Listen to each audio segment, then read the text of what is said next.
اچھا جی، الحمدللہ رب العالمین والصلاة والسلام علی سید الانبیاء والمرسلین. ہم نے پچھلی دفعہ حدیث پڑھی تھی، اور حدیث ہم نے یہ پڑھی تھی کہ اگر کسی انسان کے مویشی جو ہیں دوسرے کے باغ میں گھس جائیں تو کیا اس کا حکم ہوگا. تو اس کے لیے اللہ کے رسول صلی اللہ علیہ وسلم نے کہا تھا کہ دن کا وقت تو باغ کے مالک خود اپنی اس کی حفاظت کریں گے، لیکن جو رات ہوگی نا وہ پھر مویشیوں کے مالک کی ذمہ داری ہوگی. کیونکہ رات کو تو پھر بیچارے جو باغ کے نگہبان ہیں، رکھوالے ہیں، وہ جو کر سکتے تھے انہیں کر لیا. تو اب یہ ہے نا، مویشیوں کے مالک کی بھی ذمہ داری ہے کہ وہ اپنے مویشیوں کو کنٹرول کر کے رکھے. اب آئیے ذرا ہم نئی حدیث پڑھتے ہیں. صاحب حیثیت لوگوں کی غلطیاں معاف کرنا. اچھا. ان عائشہ ان رسول اللہ صلی اللہ علیہ وسلم قال، اللہ کے عائشہ سے روایت ہے کہ اللہ کے رسول صلی اللہ علیہ وسلم نے فرمایا اقیلوا ذوی الحیات اثراتہم الا الحدود. صاحب حیثیت لوگوں کی غلطیاں معاف کر دیا کرو مگر یہ کہ وہ حدود ہوں، یعنی اللہ کی اگر حدوں کو وہ کراس نہیں کرتے نا تو چھوٹی موٹی چیزوں کا ان کے ساتھ جو ہے ان کی کوتاہیوں کو نظر انداز کر دیا کرو. بات یہ ہے کہ دنیا کا ہر وہ معاشرہ جس کو تہذیب و شائستگی سے ادنا سا بھی تعلق رہا ہو، اس کے اندر موجود باوقار، شریف النسل، شریف النفس اور رذائل سے دور رہنے والے افراد کی قدر کی نگاہ دیکھتا ہے، کی نگاہ سے دیکھتا ہے، اور ان کی چھوٹی چھوٹی کوتاہیوں کو اور فروغ گزاشتوں کو نظر انداز کرتا ہوا نظر آتا ہے. شریعت کا مقصد تربیت کرنا ہے، اور تربیت کے لیے ضروری نہیں کہ ہر وقت ڈانٹا پھٹکارا ہی جائے. یہ نہیں کہنے کا ہوتا ہے کہ مان بھرم وفا، یہ بھی تو شریعت کا اصول ہے نا. تو بات یہ ہوتی ہے کہ بعض صاحب حیثیت لوگوں کو شرم دلانے کے لیے اور آئندہ سے جرائم سے محفوظ کرنے کے لیے یہی کافی ہوتا ہے کہ لوگوں پر ان کا پول کھل جائے، جبکہ عام لوگوں کو سمجھانے کے لیے کلیہ کافی نہیں ہے. یعنی کچھ لوگوں کے لیے عزت کی زیادہ اہمیت ہوتی ہے، جبکہ کچھ لوگوں کے لیے عزت سے زیادہ آگے بڑھ کے ایک تھپڑ کی ڈنڈے کی بھی ضرورت ہوتی ہے. لیکن اتنا ضرور ہے کہ یہ جو خیال ان کا کرنا ہے، ان کے مرتبے کا خیال کرنا ہے، اس میں کسی جرم کے معاملے میں ان کو اجازت نہیں ہونی چاہیے. بس کوتاہیاں ہی ہونی چاہیے جن کی طرف توجہ دلائی جائے. اگر اللہ تعالیٰ کی نافرمانی تک جاتی تو پھر قانون کا جو مساوات کا قانون ہر ایک کے لیے. چلیے جی، طویل عمر والے بہترین لوگ ہیں. عن جابر بن عبداللہ ان رسول اللہ صلی اللہ علیہ وسلم، جابر بن عبداللہ کہتے ہیں کہ اللہ کے رسول صلی اللہ علیہ وسلم نے فرمایا الا اخبرکم بخیارکم، آؤ میں تمہیں بتاؤں تم میں سے بہترین لوگ کون سے. خیارکم طولکم اعمارا، تم میں سے بہترین لوگ وہ ہیں جن کی عمریں زیادہ ہے. واحسنکم اعمالا، اور اعمال اچھے ہیں. ایک لمبی عمر اور ایک اچھے اعمال. دیکھیے دو چیزیں اگر اکٹھی ہو جائے نا، لمبی عمر اور نیکیاں، تو پھر سعادت والی لمبی عمر سے بہتر کیا چیز ہوگی. بلکہ ایک اور حدیث آتی ہے یہاں پر، شاید ابھی آ جائے گی، یا پھر یہ ہے کہ شاید انہوں نے امام البانی نے اس کا ذکر نہیں کیا، کہ اس میں یہ ہے کہ ایک آدمی جو ہے اس کی ڈیتھ ہو گئی 1 سال پہلے، اور اس کے بعد دوسرے آدمی کی جو ڈیتھ ہے وہ 1 سال کے بعد ہوئی. تو بعد میں وہ کسی کو خواب میں ملا. اصل میں خواب کا یہ مردوں سے ملاقات کا میں خواب کا یہ اصول ہے کہ عموماً مردوں کو جس حالت میں دیکھا جاتا ہے وہ اسی حالت میں ہوتی ہیں. یعنی یہ خواب اللہ کی طرف سے ایک سائن ہے کہ آپ کے مردوں کے کیا سچویشن ہے. بہرحال تو انہوں نے ان سے پوچھا کہ بھئی آپ کا تو مرتبہ بہت زیادہ ہے. تو انہوں نے کہا کہ مجھے 1 سال کا جو وقت ملا تھا اس میں میں نے رمضان پایا، اس میں مجھے مزید نیکیاں کرنے کا موقع ملا، اور اس میں مجھے جو ہے یعنی نیکیاں کرنے کا جو مجھے موقع ملا، اس کی وجہ سے اللہ تعالیٰ نے میرے درجات میں اضافہ کیا ہے. بات ہے لمبی عمر وہ والی بری ہے جس میں ساتھ گناہ اور فسق و فجور ہے. ٹھیک ہے نا. چلیے جی آگے آ جائیے. ہوں ہوں ان زید بن خالد الجہنی، زید بن خالد الجہنی سے روایت ہے، ان نبی صلی اللہ علیہ وسلم قال، اللہ کے رسول صلی اللہ علیہ وسلم نے فرمایا الا اخبرکم بخیر الشہداء الذی یأتی بشہادتہ قبل ان یسألها. اور میں تمہیں بتاؤں اس گواہ کے بارے میں، گواہی دینے والے کے بارے میں، کون سا بہترین ہے. لوگوں کے پوچھنے سے پہلے وہ خود ہی حق کے معاملے میں کھڑا ہو جائے. بات یہ ہے، میں نے یا آپ نے ایک غلط کام ہوتے دیکھا، اب چپ کر کے ہم بیٹھ گئے، حتیٰ کہ یہ ہے کہ وہ جرم سامنے آیا، معاملہ پھیلا، پھر ہم نے کہا، لوگوں نے آ کے پوچھا کہ آپ وہاں پر تھے اور آپ بتائیں کہ کیا ہوا تھا، تو پھر ہم جناب اپنا منہ کھولتے ہیں. حالانکہ بات یہ ہے کہ بہترین افراد وہ ہیں جب وہاں پہ کوئی چیز غلط ہو رہی ہو. کیا ہے وہ حدیث، جب انسان پہلے ہاتھ سے روکے پھر زبان سے روکے، اور زبان میں گواہی آ جاتی ہے نا، اور اس کے بعد دل میں اس کو برا جانے، اور یہ ایمان کا سب سے کم ترین درجہ ہے. چلیے جی. اب آگے آ جائیے، استفادہ کے بعد عاریہ اور منحہ کے طور پر لی ہوئی چیز واپس کر دینا۔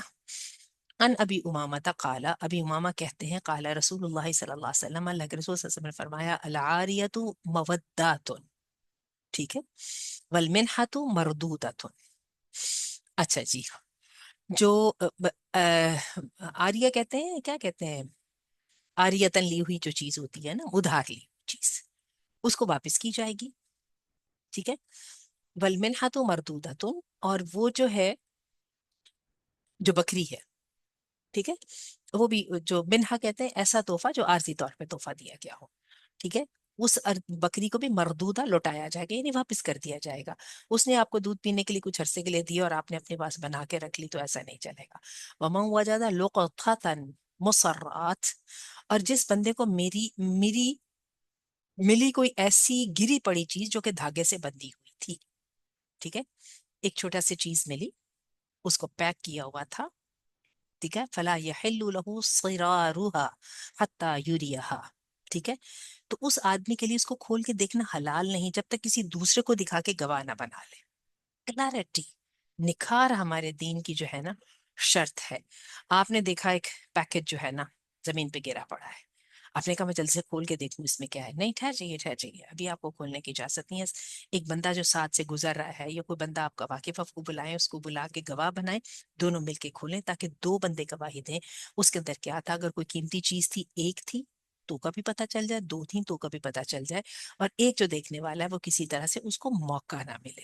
بات یہ ہے کہ انسانوں کو آزمانا، ان کے ایمان کو آزمانا اول تو چاہیے ہی نہیں ہے، شیطان ہر ایک کے ساتھ ہوتا ہے، اور دوسری بات وہی ہوتی ہے کہ ایک انسان جو ہے نا غلطی کر جاتا ہے، جبکہ دو انسان جو ہوتے ہیں نا کنفرمیشن اور سرٹینٹی میں مدد کرتے ہیں۔ آپ کو پتہ ہے نا کہ خواتین کو بھی کہا کہ دونوں جو ہیں، ایک اگر گواہی دینے پڑے گی مالی معاملات میں تو دو عورتیں ہوں گی، تاکہ ایک اگر بھول جائے تو دوسری اس کو یاد دلا دے۔ چلیے، عن امیہ ابن صفوان بن امیہ، امیہ بن صفوان بن امیہ سے روایت ہے، عن ابیہ اپنے باپ دادا سے، ان رسول اللہ صلی اللہ علیہ وسلم، کہ اللہ کے رسول صلی اللہ علیہ وسلم نے استعار منہ راعن یوم حنین، اللہ کے رسول صلی اللہ علیہ وسلم نے ان سے یوم حنین، جو حنین کی جو بیٹل تھی، اس میں کچھ زریں ان سے مستعار لیں، یعنی کیا کہتے ہیں، ادھار مانگی۔ فقال، اور کہا، غصب یا محمد، تو انہوں نے پوچھا کہ اے محمد یہ بتائیے کہ کیا آپ ان کو پھر لے لیں گے، یعنی واپس نہیں کریں گے، یہ غصب ہو جائیں گی؟ فقالا، تو آپ نے فرمایا لا بلکہ آپ نے کہا نہیں، بلکہ عاریۃ مضمونۃ، مضمونۃ، بلکہ یہ جو ہیں اول تو یہ ادھار ہیں، اور اگر یہ ضمانت ہوتی ہے نا، ضمانت والے ادھار ہے، ضمانت والے ادھار کا مطلب یہ کہ ان کیس اگر ان کو کوئی نقصان پہنچے گا تو اس کی قیمت ادا کی جائے گی۔ ان یعلا ابن امیہ، یعلا کتنا خوبصورت نام ہے نا، مجھے روز لوگ پوچھتے ہیں کہ لڑکوں کے نام بتائیں، لڑکیوں کے نام بتائیں، تو یہ میں پھر ذہن میں رکھتی ہوں، لیکن جب پڑھا رہی ہوتی ہوں اس وقت تو ذہن میں بڑے آتے ہیں، بعد میں پھر ذہن میں آتے نہیں ہیں۔ ان یعلا ابن امیہ عن ابیہ، یعلا بن امیہ اپنے باپ سے روایت کرتے ہیں، قال لی رسول اللہ صلی اللہ علیہ وسلم، کہتے ہیں کہ مجھے کہا اللہ کے رسول صلی اللہ علیہ وسلم نے، اذا اتتک رسولی، جب تمہارے پاس میرے قاصد آئے، رسول پہ تو قاصد ہوتا ہے نا، اللہ کا پیغام لے کے آیا ہوتا ہے، فَأَعْطِهِمْ 30 دِرْعًا و30 بَعِيرًا، تو آپ نے ان کو دینی ہے 30 زرہیں اور 30 جو ہے نا اونٹ۔ ہم؟ اچھا، یہ جو یعلا بن امیہ اور وہ جو صفوان بن امیہ جو ہے نا، میرا ان کے جو والد دونوں حضرات کا تعلق ہے، اس کا مطلب ہے کہ یہ لوگ کچھ سردار تھے اور ان کے پاس جو ہے نا یہ چیزیں ہوا کرتی تھیں۔ اس کی بالکل ایسے مثال ہے کہ آپ کو میں بتاؤں کہ اگر آپ تھوڑی سی تاریخ پڑھیں نا، تو مغلوں کے دور میں کیا ہوتا تھا کہ بادشاہ جس سے خوش ہوتا تھا نا، وہ اس کو 2000 گھوڑے دیتا تھا، ٹھیک ہے، اس کے ساتھ جاگیر ملتی تھی، اور اس جاگیر کے اندر 2000 گھوڑوں کا مطلب یہ ہوتا تھا کہ جب لڑائی یا جنگ وغیرہ کی ضرورت پیش ہوگی نا، تو یہ جو زمیندار ہے نا، یہ 2000 گھوڑے، 500 گھوڑے، 600 گھوڑے وغیرہ وغیرہ یہ تیار کر کے جو ہے نا جنگ میں بھیجے گا، اور اس کے ساتھ اس کو ریلیونٹ جاگیر ملتی تھی۔ یہی وجہ ہے نا آج آپ کو لوگ گاؤں کے مالک نظر آتے ہیں، یہ پرانی وہی والی زمینیں چلتی چلی آ رہی ہیں، تو ان لوگوں کی بھی کیفیت اسی قسم کی تھی۔ یہی وجہ ہے کہ اللہ کے رسول نے ان سے کہا کہ جب تیرے پاس میرے قاصد آئیں تو ان کو تو نے 30 زیریں دینی ہیں اور 30 اونٹ دینے ہیں۔ فقلت، تو میں نے کہا رسول اللہ، اے اللہ کے رسول، عاریۃ مضمونۃ ام عارن عاریۃ